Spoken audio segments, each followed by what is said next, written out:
El desarrollo dominicano tiene su historia, lógicamente, y hemos tratado de referirla en estas entregas que hemos iniciado recientemente.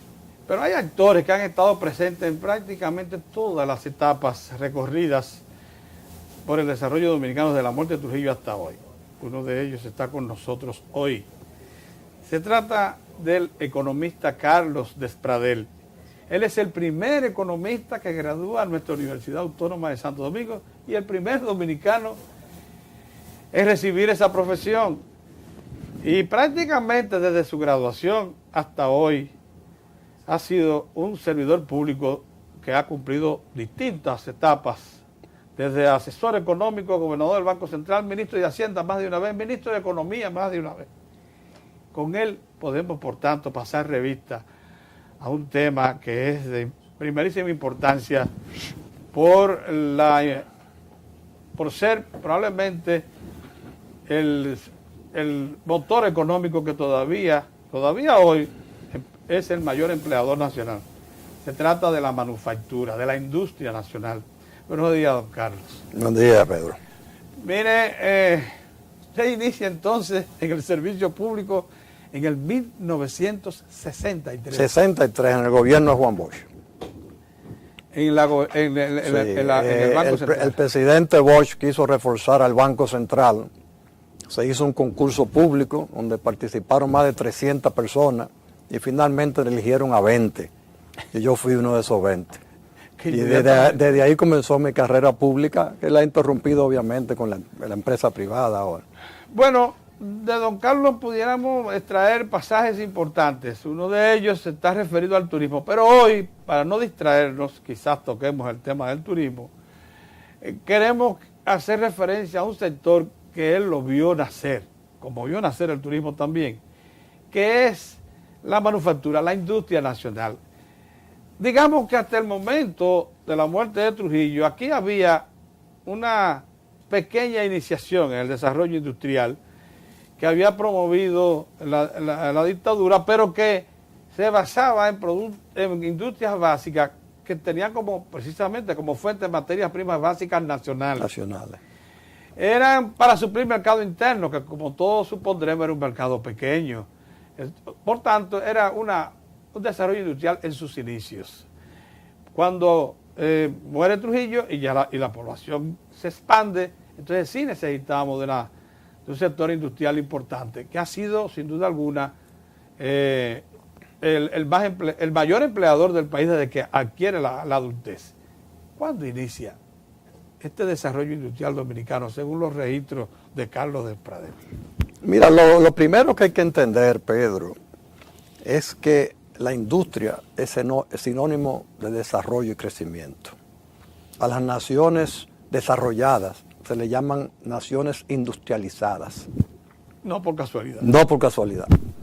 Y nosotros entramos un poco tarde y realmente comenzó el gran esfuerzo después de la muerte de Trujillo. Las cosas no suceden por coincidencia. Y eso es un mensaje que yo quiero dar aquí en tu programa y tratarlo con amplitud. Si tú quieres desarrollar un sector, el Estado tiene que empeñarse y el sector privado tiene que empeñarse en el desarrollo de ese sector. Y fue lo que sucedió en el caso del sector industrial. Lo primero que se hizo en el Consejo de Estado fue crear el Ministerio de Industria y Comercio, que antes se llamaba Trabajo, Comercio, yo no recuerdo cuántas cosas. En el 62. Pero en el 62 también se crea la Corporación de Fomento Industrial, que si bien su función era administrar las industrias que eran de Trujillo, jugó un papel fundamental. Tuvo un magnífico staff al principio de su gestión. Pero también se creó en el 62 la Asociación de Industria, que en aquel momento y por mucho tiempo fue el eje fundamental del sector privado dominicano. Lo que los industriales decían era lo que se hacía. Y era el sector más influyente de la sociedad. Entonces, la creación de Fomento, la creación de la Asociación de Industria, fue el inicio. ¿Qué hicieron los industriales? Nosotros necesitamos incentivos porque si no es imposible desarrollar la industria. Y en el gobierno del triunvirato se promulgó la famosa ley número 4 de incentivo industrial, que sirvió para el desarrollo industrial, pero lamentablemente fue utilizada también con fines políticos, porque la ley se fundamentaba en la importación libre de materia prima, pero fue utilizada también para comedores económicos, se importaban libres muchísimas cosas, y se fue deteriorando el propósito de la ley. Aquí hay un recuento de la política industrial en sus distintas etapas, que sería bueno seguir. Sigamos. Entonces, en el año 63-64 se crean una serie de incentivos adicionales. Se establece el encaje legal selectivo. Ahí comienza el encaje legal. Por esa época, Sí. donde obligaba a la banca a prestar parte de sus préstamos al sector productivo, incluyendo básicamente a la industria. Se crea también el Fondo FIDE.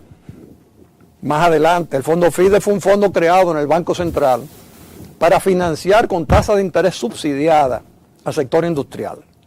Pero se nutre de recursos del Banco Mundial, del Banco Interamericano, de la Agencia Internacional para el Desarrollo de los Estados Unidos. O sea que todo el mundo estaba involucrado en el desarrollo industrial del país. Y así se van creando una serie de facilidades. Entonces ya en el año 1967, 68, se crea la famosa Ley 299 de incentivo y protección industrial, que sustituye a la Ley número 4, que había sido criticada por las distorsiones que se estaban produciendo. Y ahí se fundamenta básicamente el desarrollo industrial, que fue al inicio del gobierno del doctor Balaguer. Pero fíjate que ya tenemos una asociación de industria muy fuerte, de hombres de empresa. Ya tenemos incentivos crediticios a través del FIDE y del encaje legal selectivo. Ya tenemos una ley de incentivos. O sea, se va creando todo un entramaje que sirve para impulsar al sector. No fue una coincidencia, fue una política deliberada. Incluso mucha gente le decía al doctor Balaguer que se estaban perdiendo impuestos porque se estaban dando muchos incentivos. Y Balaguer mismo dijo que ese era el precio que tenía que pagar por el desarrollo. Oye, qué visión tenía Balaguer. Él dijo, sí, yo estoy dejando de captar impuestos, pero ese es el precio que tengo que pagar por el desarrollo futuro del país. Y fue, entonces, la historia del sector está ligado a todas estas cosas que te estoy señalando. Así es. Y en esa época, 64, bueno, 65 no por la guerra, pero vamos a decir 66, 67, 68, toda esa década, principio del 70, el sector industrial fue el eje de la economía dominicana. Y el que quería hacer un buen negocio, se metía a industrial. Oye, qué importante, porque ahí era que estaba la rentabilidad. O sea, el empresario buscando su rentabilidad se dedicaba a actividades productivas de creación de empleo. Pero no solamente, Pedro, de creación de empleo, sino de ir metiendo en la cabeza del obrero la disciplina, el horario. Porque antes el dominicano vivía de la agricultura, no tenía horario. Se levantaba temprano, pero no tenía que cumplir un horario. No tenía que había un concepto de jerarquía que no sea el familiar. O sea, el desarrollo industrial ayudó muchísimo a cambiar la mentalidad del pueblo dominicano. Y obviamente cuando se fue agotando, entonces vinieron la zona franca, que estaba contemplado en la ley 299 de la famosa clasificación A. Y yo recuerdo que el primer intento fue en el 70, cuando la Gulf and Western, en Romana, creó la primera zona franca, auspiciada por la Gulf and Western. Pero inmediatamente el gobierno creó la zona franca de San Pedro de Macorís. Así fue. Y pocos años después, el sector privado, junto con el público, crearon la zona franca de Santiago, que ahí ya el impulso fue total. Carlos, yo preferiría que pasemos revista. Entonces, ¿cómo impactó la industria desde que surge en el Producto Interno Bruto porque antes de incorporar las zonas francas, porque por alguna razón se ha querido siempre mantener a zonas francas, porque tiene un tratamiento fiscal especial. Todos sabemos que las zonas francas no pagan ningún tipo de impuestos. Sí, pero es manufactura. Pero es manufactura, no olvidemos eso. No olvidemos. Sin embargo, la industria, la manufactura dominicana, la que se dedicaba al mercado interno y también a exportación, porque había algunos sobrantes que se exportaban. Obviamente. Esa ha tenido una participación trascendente en lo que es nuestro Producto Interno Bruto de hoy.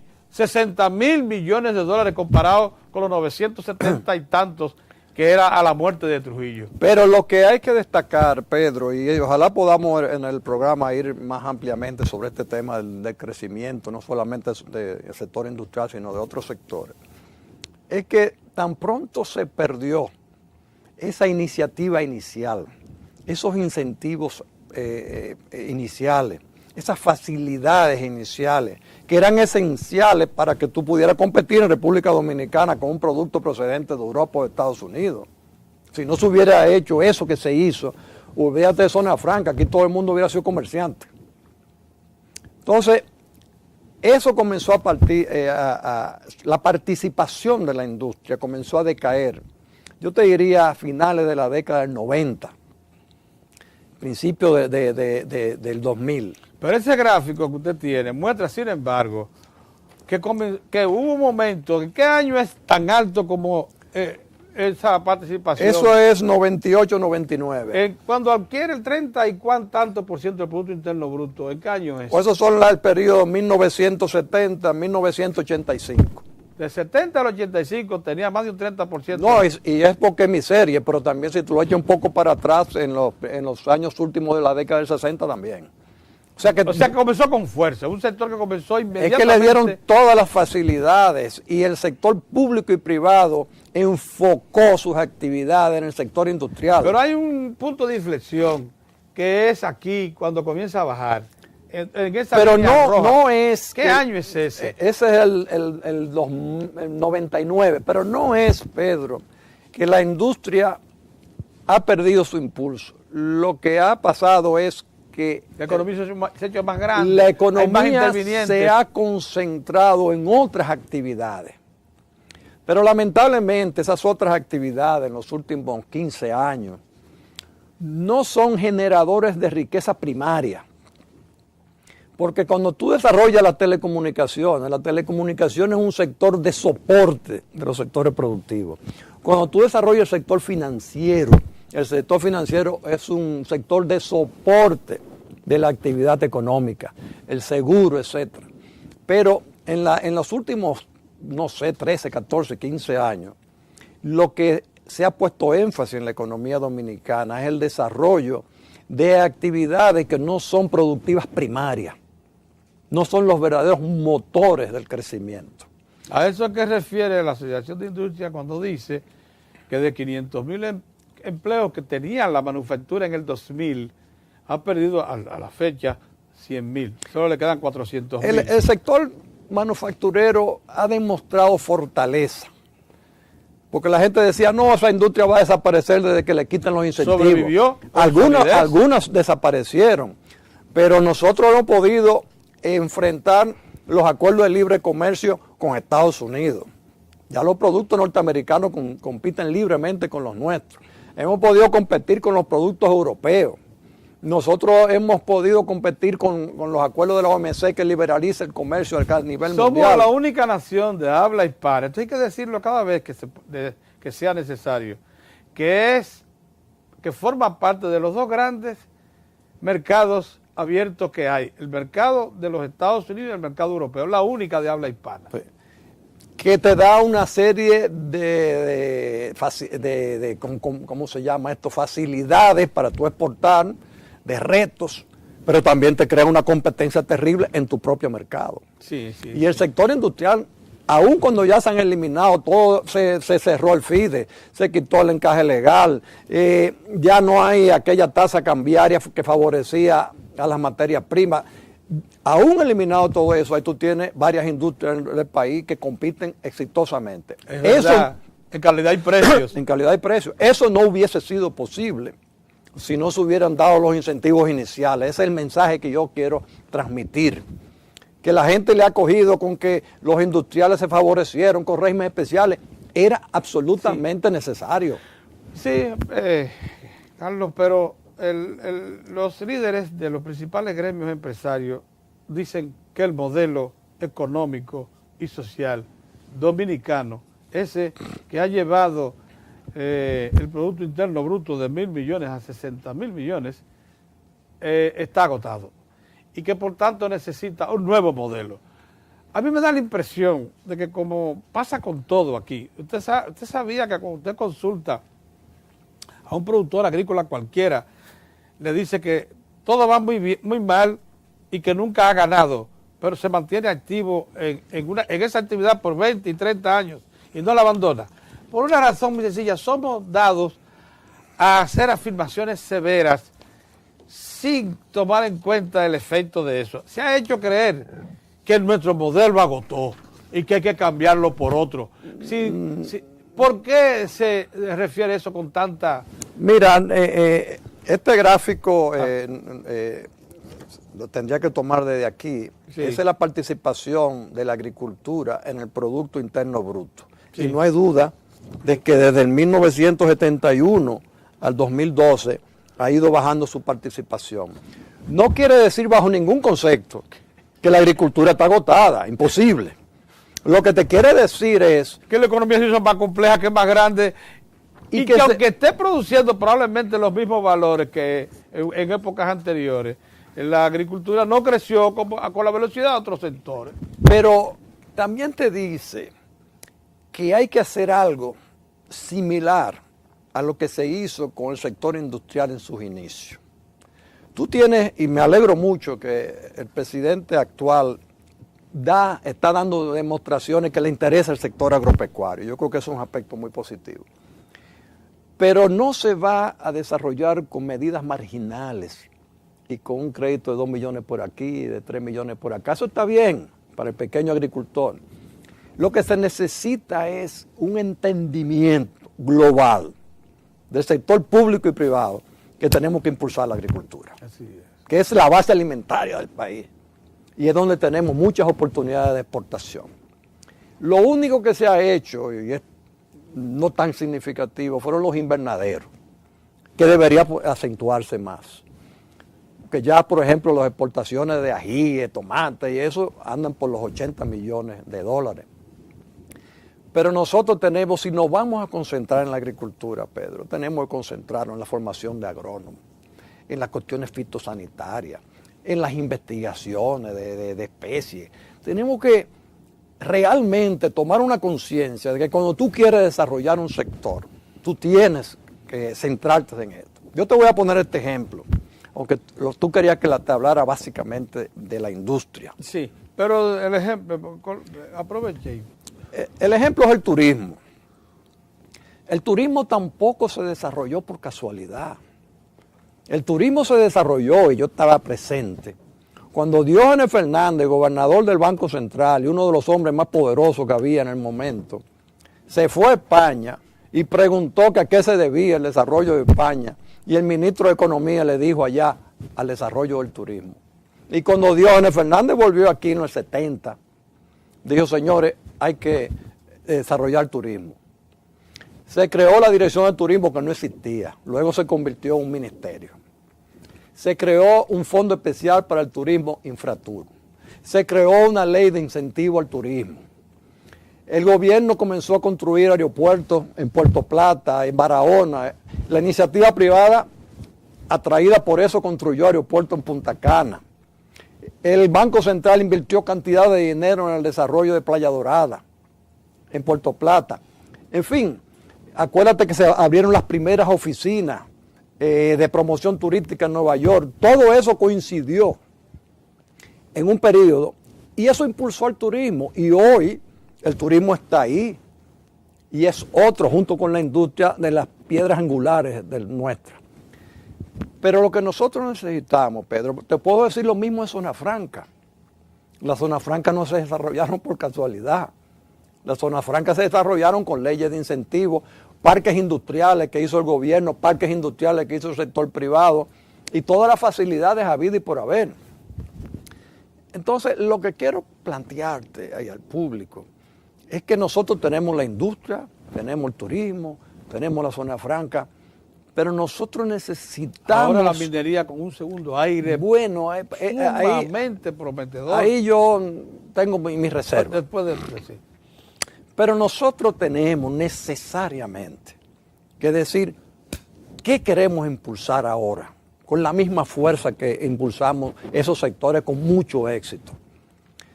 Todavía no lo hemos identificado, Pedro. Todavía estamos como dejando que sea la vida la que te determine las cosas. ¿Usted cree? Sí. Pero a mí me parece, no, pero no estoy hablando de este gobierno del pasado, porque estoy viendo los 15 para no politizar el tema. No, yo sé lo que usted prefiere. Te conozco bien y sé que en esto de desarrollo no miras. No, le sirve. Y le ha servido a todos. Yo no estoy en eso, yo no estoy en eso. Público. Carlos, voy a insistir en lo siguiente. Cuando se habla de un cambio de modelo, ¿hacia dónde apuntan las sugestiones que se le hacen a las autoridades que toman decisiones? ¿Tú me preguntas? Sí.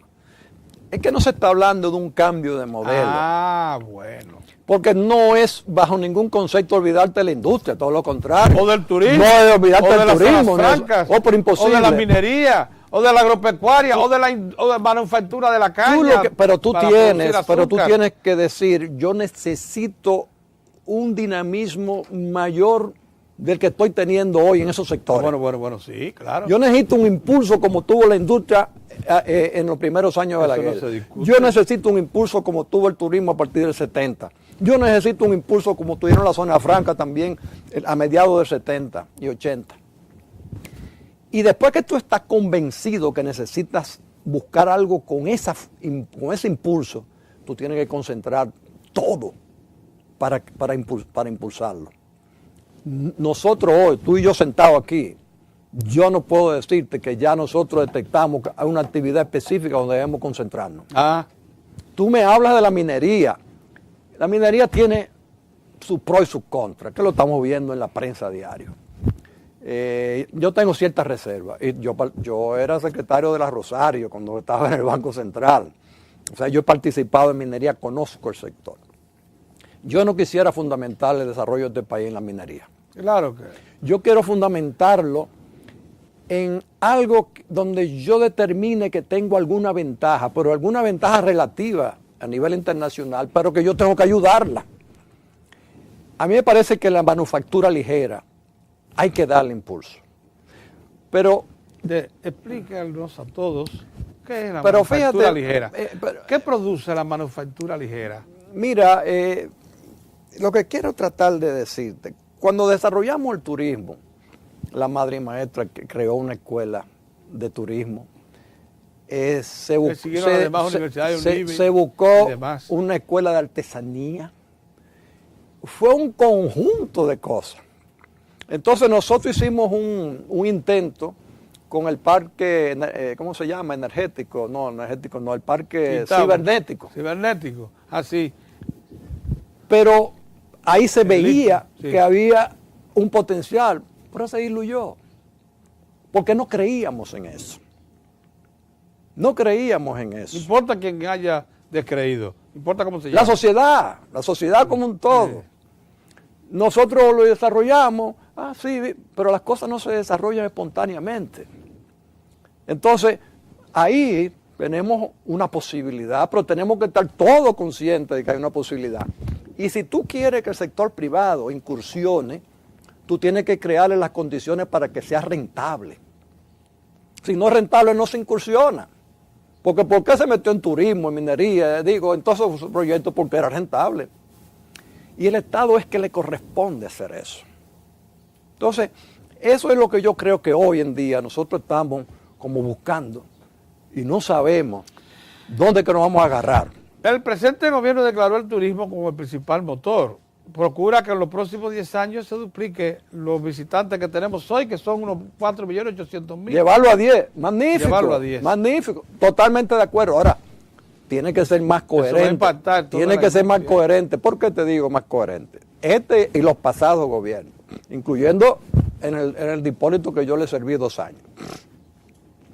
Si tú quieres desarrollar Samaná, tú no puedes permitir que suceda lo que ha sucedido en la terrena. Eso se ha rabalizado totalmente. Y un pueblecito que era una maravilla se ha convertido en un desastre. Entonces tú no eres coherente con tu política. Tú tienes el desarrollo de Bávaro. ¿Y cómo tú permitiste, con todo ese potencial, que se creara en Bávaro un desarrollo urbanístico caótico? Nadie se preocupó.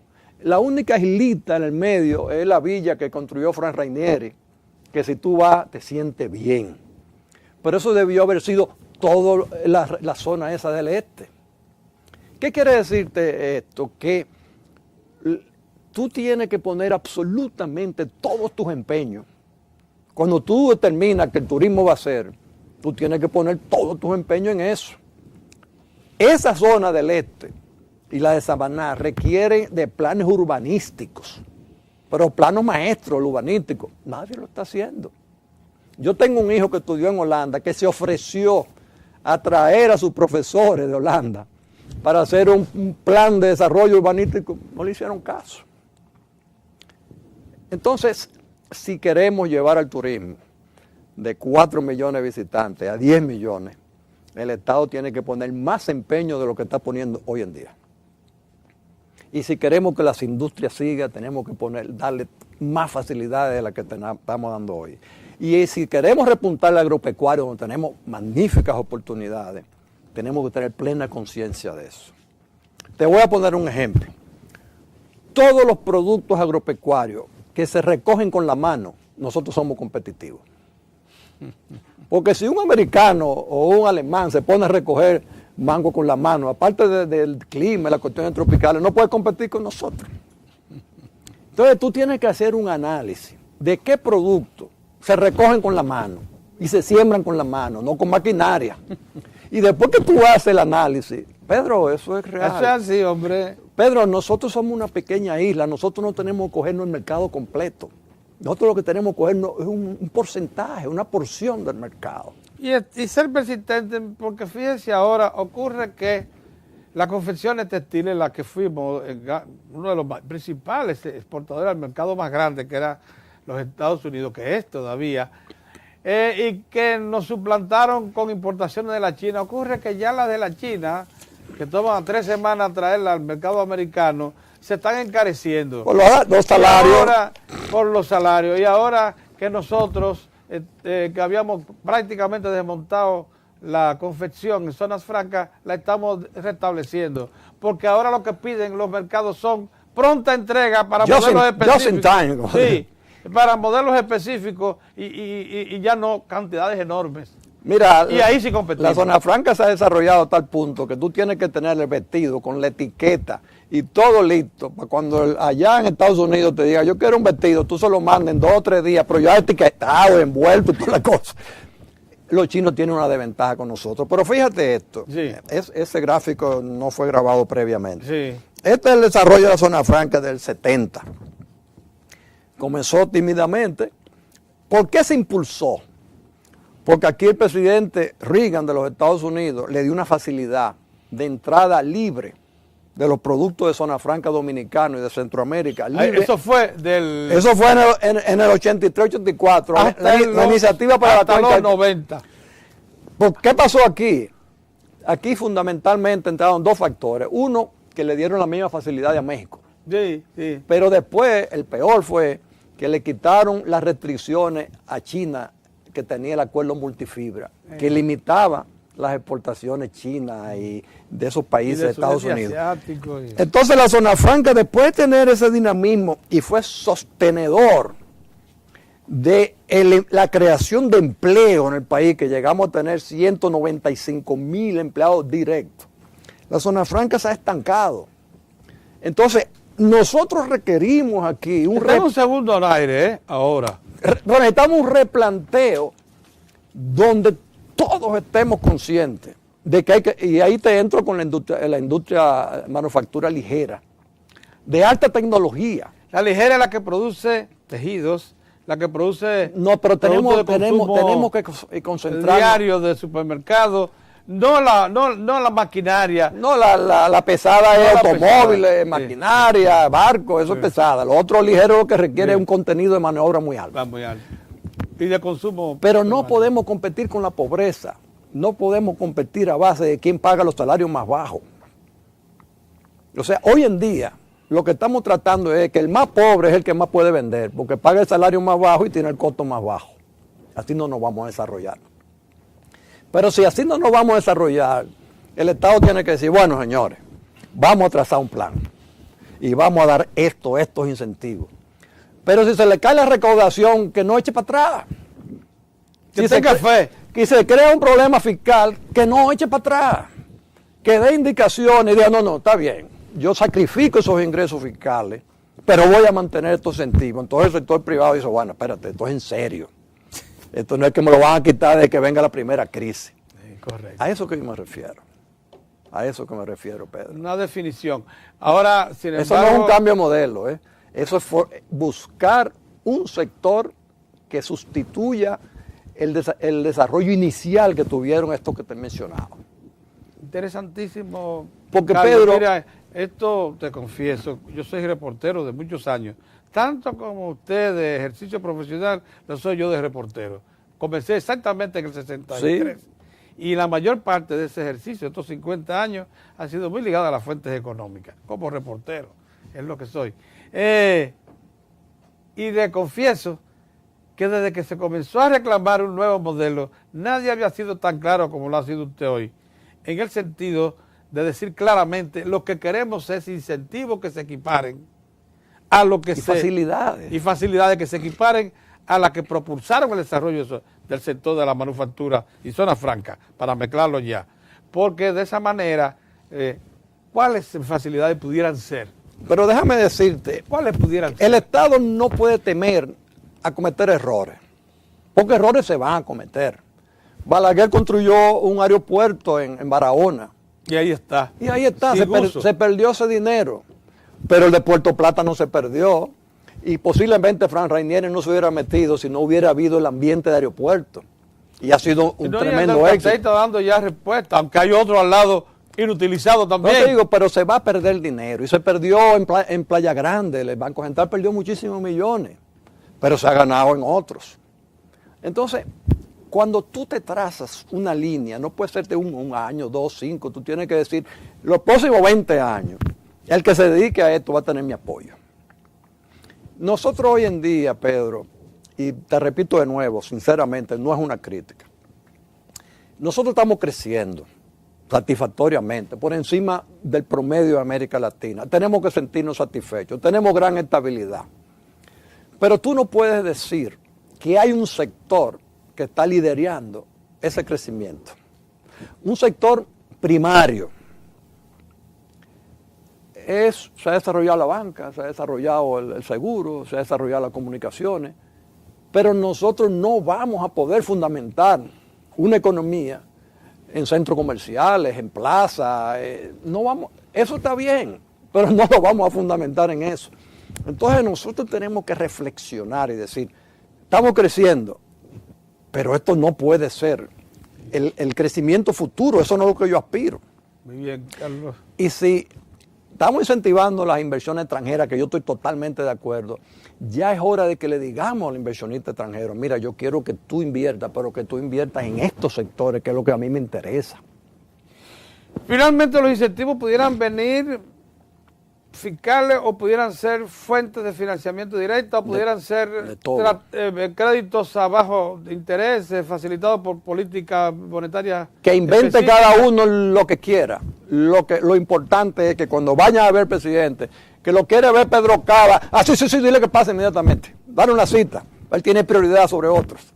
Entonces tú dices, no, pero mira, yo me estoy dedicando a este sector y el presidente me recibe de una vez y el ministro me recibe inmediatamente y voy al banco.